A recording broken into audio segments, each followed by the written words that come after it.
자, 지금 전국적으로 폭염이 아주 기승을 부리고 있는 상황이죠. 역대급 폭염에 불편을 호소하는 시민들의 목소리를 잠시 들어보도록 하겠습니다. 예전에 느끼지 못한 더위가 지금은 너무 심하게 있는 것 같아요. 최근에 이 며칠 사이에 너무너무 더워요.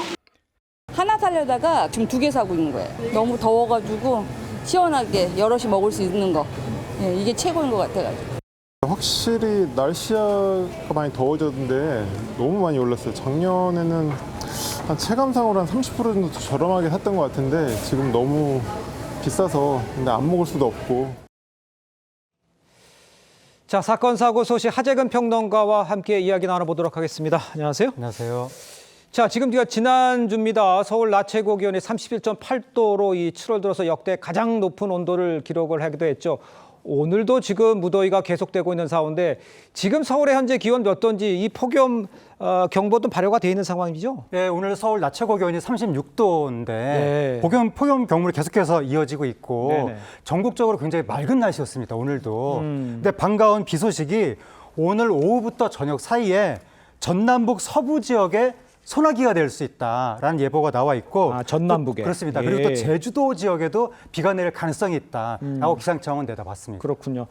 자, 지금 보시면 언급을 해주셨습니다만 그야말로 역대급 무더위에 응급실을 찾는 온열 질환자뿐 아니라 이 사망자 수도 역시 지난해보다 배 이상 늘었다고 하는데 특히 50대 이상이 많았다고요? 좀 설명이 필요해 보입니다. 예, 50대 이상이 많다고 하는데 네네. 이 온열 질환 응급실 감시 체계라는 게 있거든요. 거기에 따르면 올해 5월 15일부터 이달 9일까지 온열 질환으로 응급실을 찾은 사람이 1,357명이라고 합니다. 관련 이 감시가 시작된 게 2011년부터인데 2011년 이후에 가장 빠른 속도로 1,000명을 돌파했다는 거예요.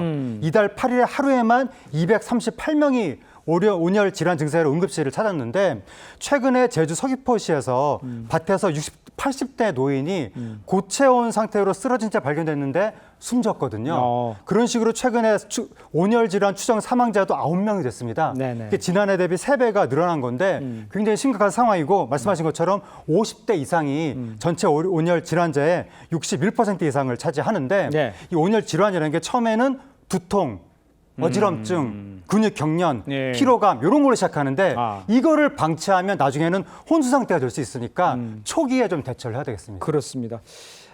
지금 조금 언급을 해주셨는데 생명을 위협하는 이 폭염에 각별한 주의가 필요해 보이는 상황입니다. 근데 대표적으로 온열 질환인 이 열사병, 일사병 이 증상과 대처법 다르다고 그러는데 좀 설명해 주세요. 네, 다른데요. 예. 열사병은 40도 이상의 고열과 땀이 나지 않는 특징이 있는데 예. 이 경우에 혼란, 선망, 경련, 혼수 상태 이런 증상이 나타날 수 있는데 피부가 뜨겁고 붉은색이 나타날 수 있습니다. 네. 그리고 열사병 상태일 때는 억지로 물을 마시게 하면 안 됩니다. 질식할 수가 있기 때문에 예. 119에 신고하고 체온을 빠르게 낮춰야 됩니다. 반대로 일사병일 때는 마셔야 되는데 일사병은 이게 수분 섭취가 충분하지 않아서 발생하는 거거든요. 네. 이게 뭐 지속적인 땀, 두통, 구토, 근육 경련 등등등 이런 증상이 있을 수 있는데 제가 아까 열사병은 피부가 붉은색일 수 있다고 말씀드렸잖아요. 일사병은 청각합니다. 피부가. 예. 그리고 일사병 증상이 나타나면 시원한 곳에서 휴식을 취해야 되는데 그래도 증상이 계속되면 병원을 찾아서 정맥 수액 치료를 받는 것이 좋고 이온 음료 같은 것을 마시는 것이 좋습니다. 예. 근데 커피나 탄산음료는 이뇨작용 때문에 오히려 증상을 악화시킬 수 있기 때문에 예. 이런 건 조심해야 됩니다. 알겠습니다. 그러니까 일단 폭염일 때는 야외 활동에 대해서 상당히 주의하고 확인을 해봐야 된다 이렇게 생각을 하시면 시청자 이렇게 생각하시면 좋을 것 같습니다.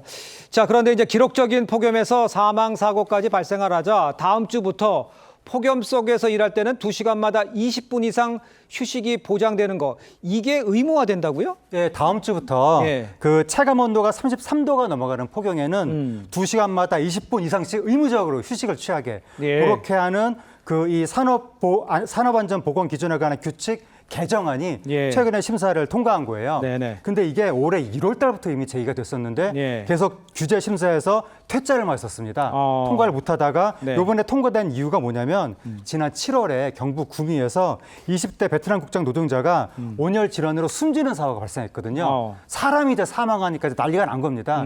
바로 이제 통과가 된 건데 이번에 이제 통과가 된 그 안이 뭐냐면 예. 그 이 폭염 상황에서는 시원한 물이 구비가 돼야 되고 냉방 장치 또 휴식 2시간마다 20분 이상 보냉 장구 지급 119 신고 이런 것들이 이루어져야 된다라고 이제 정해져 있는데 네. 문제는 영세한 사업장의 경우에는 휴게 공간이 없는 그렇겠네요. 경우도 많고 예. 이게 작업 물량에 따라서 임금이 지급되는 곳에는 시간을 정하기도 어려운 곳이 아니냐 여러 가지 애로사항이 있는데 예. 어쨌든 정부에서는 본 예산과 추경 예산을 다 동원해서 이동 시 에어컨을 지급한다든지 여러 가지 노력을 할 계획입니다. 그러니까 이제 그러니까 실효성이 문제잖아요. 네. 그러니까 이제 취약 지역 해줄 수 있는 데도 있지만 어려운 부분도 있기 때문에 그걸 잘 챙겨봐야 된다 그런 말씀해 주신 건데 그런 말씀이신 거네요.